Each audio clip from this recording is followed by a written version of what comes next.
On the whole, the average Australian's reaction to migrants' complaints seems to be, the moaning Poms are at it again. Clearly, there are some people, either European or non-European or British, who would, if I can use the Australian word for some of your listeners, bludge on the government for so long that they become a drain on the country's economy. People are trying hard to save to get off the hostels, that's a fact. The thing is that we just cannot afford to do it. I will say in Australia you have to work harder. There's none of this half-hour tea break and hour for dinner, but you get well paid for it, so why worry? All of us feel that the food is substandard. My children, they've been constantly sick, diarrhea especially. Did people complain as much when you were in the hostel? No, because I think they were a more tougher kind. For the young ones, they want it made, ready-made for them. Well, we didn't come from rubbish, so why should we live in rubbish now? If they could afford it, there's at least 75% of the migrants would like to go home. Can you see yourself getting out of the hostel and getting a home of your own? I can see myself getting home first. No regrets at all. In fact, if I was offered a ticket back to England free of charge, I'd tell them to keep it. Why are you going to Australia? Sunshine. Just the sunshine? More opportunity too. You haven't got enough scope for your abilities here. You're stunted. But you have in Australia? Yeah. Got more opportunity. Too much taxation here. Killing the country. You think so? Definitely. No incentive to work here. Well, I think there's better prospects altogether for the young ones, you know, and it's such a big, vast country, and many things that there is in Australia that there isn't in England, you know. Well, in my opinion, there is. It's a wonderful place if people will only give it a chance, that it is. Have you been told a lot of things about opportunity and a better life? Yes. By the Australian migration people. Do you believe them? I think so. I think they're very fair. Everything I've heard about us, they don't play it up too much. I think they're fair. Well, ladies and gentlemen, we have to discuss at this meeting where we will send these leaflets, accompanied with these letters, to the different papers in the UK. At Altona Migrants Hostel in Melbourne, the Victoria Hostels Committee launched their campaign against poor hostel conditions and the recent rise in hostel rents. Their plan? To hit the Australian government where they think it will hurt, at the source of their supply in Britain, among intending immigrants. 50,000 pamphlets attacking the hostels have been sent to British trade unions for distribution in immigrant recruiting centres. Well, as you know, the reason that we are sending them to the UK is to enhance our fight against unjust increase in tariffs which the government have imposed upon us in these hostels. In Australia's other states, action committees have also been set up, representing the country's 30 hostels which house 25,000 migrants. About 1 in 5 British migrants start their life in Australia in hostels. Now, Mr. O'Brien, we come to the important question of accommodation in Australia. You have no friends or relatives? No, nobody in Australia at all. And how do you feel about it? How do you see life in the hostels? How do you interpret the hostel life? Well, from the literature and the pictures, it seems quite pleasant. Obviously, it isn't the Brits, and one wouldn't expect to stay there too long. We're quite happy with it. It can be likened perhaps to life in a holiday camp, which is very pleasant for a short period of time. You have nothing to do other than to relax. But over a long period of time, this can become very difficult, more so on the part of the wife. Do you see any difficulty in meeting the hostel tariffs as we have explained them to you?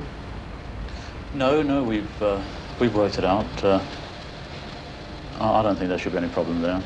Do you think you'll have sufficient money left to put towards savings, towards deposit on your home? Well, with 3 wage earners, we should be comfortably off, certainly be able to save. Mr. O'Brien, could we have your assessment now from the woman's angle, a woman's point of view, of what you would expect life to be in the hostels? Would you find life under these circumstances a burden to you over a prolonged period of, say, 3 months, 6 months? Have you experienced it elsewhere? No, we've always been fortunate that we haven't done. I guess it would be, after always being in our own home, probably would be a burden, but no, I think I could cope with it for a year, maybe 2 years if we had to. Brooklyn, in an industrial suburb of Melbourne. Brooklyn hardly fits into the kangaroos, koala and sunshine image of Australian immigration publicity. Like all of the country's hostels, it's a former army camp.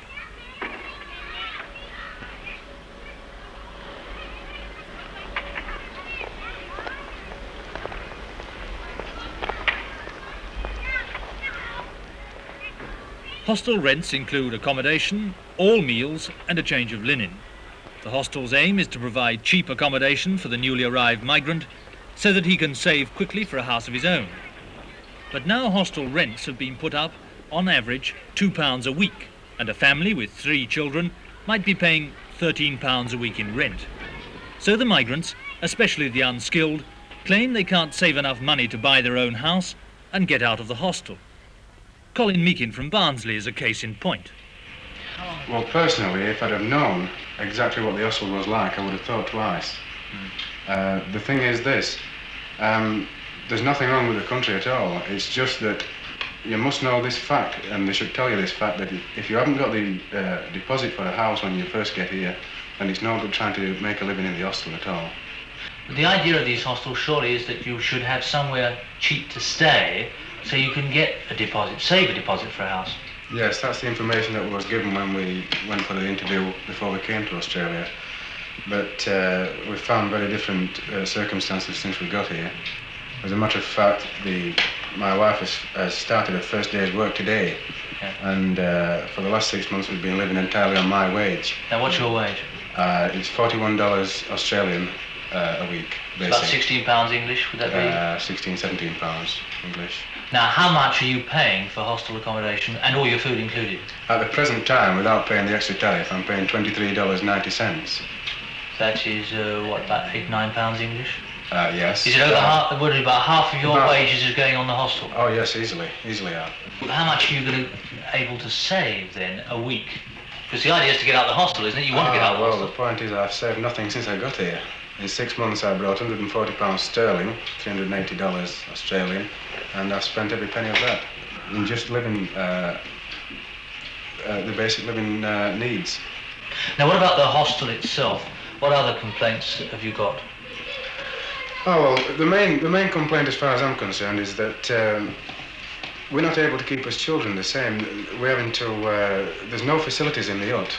Nothing, no toilet, no washing facilities. But in these rooms here? In these rooms at all. No running water? The only facility we have is electricity. 2 power points and 3 lights. And lavatories? 15-yard walk.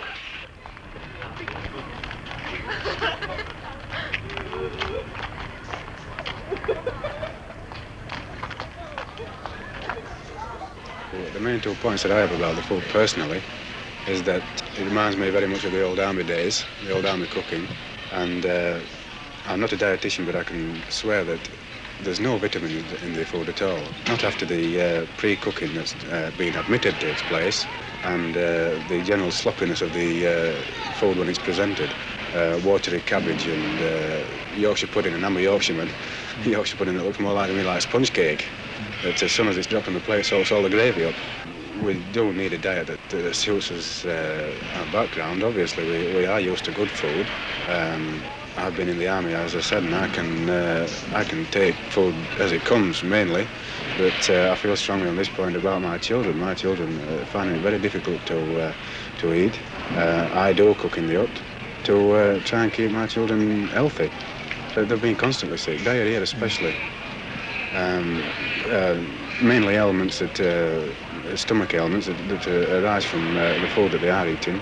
We definitely feel, all of us feel, that the food is substandard. Now, there are a lot of Australians who say, you know, the people out here, the Poms are at it again, you know, they're complaining about conditions, you know, they're coddled by the welfare state at home, they don't want to come out and make a go of it and give it a crack. Well, we really are trying hard. We're all trying hard, there's no doubt about that. People are trying hard to save to get off the hostels, that's a fact. The thing is that we just cannot afford to do it. Can you see yourself getting out of the hostel and getting a home of your own? I can see myself getting home first. 9 to 10 months is the migrant's average stay in a hostel. But some migrants have taken advantage of the hostel's cheapness to stay much longer. For this reason, the Australian government has never wanted to make the hostels too comfortable, as Victoria's Minister for Immigration, John Rossiter, explains.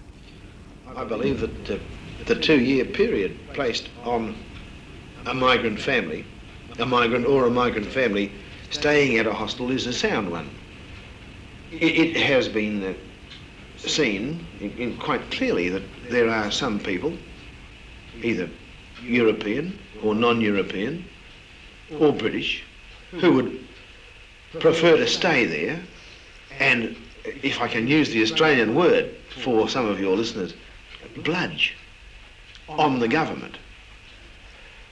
I don't quite know what the English equivalent of that word is, but it means that they would living off the government. Yes, living off the government for so long that they become a drain on the country's economy, and become bad migrants. They are not here and doing the sorts of things they should be doing as migrants. Do you think the opportunity exists, though, especially now that hostel charges have gone up, exist for these migrants who may have less money now to get houses with, the opportunity exists to buy cheap houses, to get loans cheaply? There are many ways in which housing can be made available to people in Australia, Australians and migrants. I believe that there should be a clearer exposition of the difficulties facing people coming to Australia. This clearer exposition should be made in England. I would like to feel that it is made quite clear to people intending to come to Australia that in Victoria alone there are 15,000 people on the waiting list for Housing Commission houses. On the whole, the average Australian's reaction to migrants' complaints seems to be, the moaning Poms are at it again. The Brooklyn Hostel canteen supervisor, once a Pommy migrant herself, backs the locals up. Do you think that people here grumble too much? Well, they grumble a lot, but I don't see it. I don't see what they grumble about, actually. What sort of complaints do you have? I mean, the complaints put to me is that, they think we're going to live in these places, but we've come from something better, and, we can't adjust ourselves to these sort of chalets and huts. Why not? I did it in England. I did for 2.5 years, lived in worse one than this. Why do you think most people are out here anyway, then, if you... No, I think they just come in because they think that it's an holiday for £10, myself, personally. I do. Why, do you think most of them will be going back home? I know a lot of them will, and they'll be back. Because that's the amazing part about it. One day you see somebody and they say, oh, they couldn't tolerate it, and yet next minute you're talking to them and you say, oh, where did they come from? Well, they may have been home 6 months and they've tried to come back and they've been back. Did people complain as much when you were in the hostel? No, because I think they were a more tougher kind. They were older kind. A real older kind of person. And we all took it like we always had to work hard. But the younger generation, I think the war did that. We are the kind of really that should have come out, the older people, for pioneers. We expect to come out here like pioneers. They haven't got that pioneer spirit in them no more. Do you think so? I don't think so.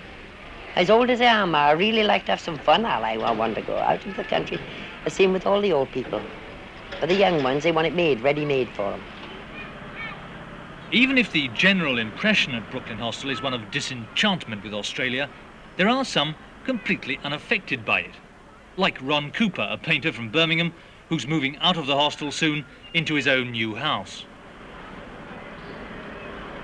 Well, the hostel, it's only a means to an end, a matter of 2 years at the very outside of putting up with it.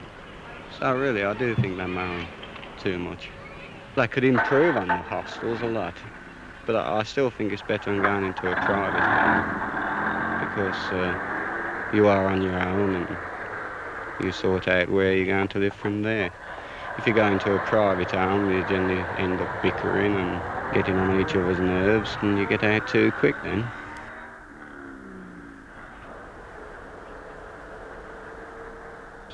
If you want to get anywhere fast, you've got to work a lot of hours overtime, like we do.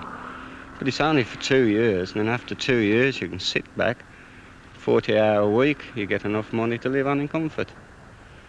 It only costs you £5–6 a week to buy your own house. If you're coming home with £30 a week, leaves you plenty to live on. Back in England, they tell you nothing but the truth. The immigration people in England told me how much I was going to earn for 40 hours work a week, and I'm getting that. They told me how much the houses was, and I've got one at the price they said. And everything we found out's come true. The money's there, what they said. The houses are there at the price they said. The weather's as good as they say. What more do you want? When I landed in Australia, I landed with £170 Australian pounds. And in 12 months I should have paid £750 as a deposit on my house, which is about £600 sterling. And I put £150 deposit on my car, bought a fridge cash, £90, a telly cash, £70, and we shall have enough money to buy furniture when we move into the house. Get about £300 for furniture. And all that's been done in 12 months.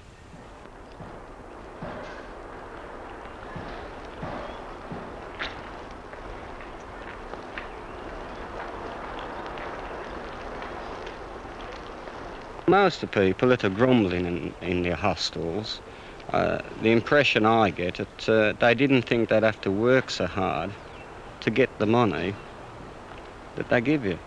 They thought it'd be a lot easier. And I will say in Australia you have to work harder. There's none of this half-hour tea break and hour for dinner.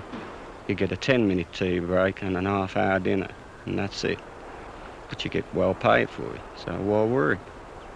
No regrets at all. In fact, if I was offered a ticket back to England free of charge, I'd tell them to keep it.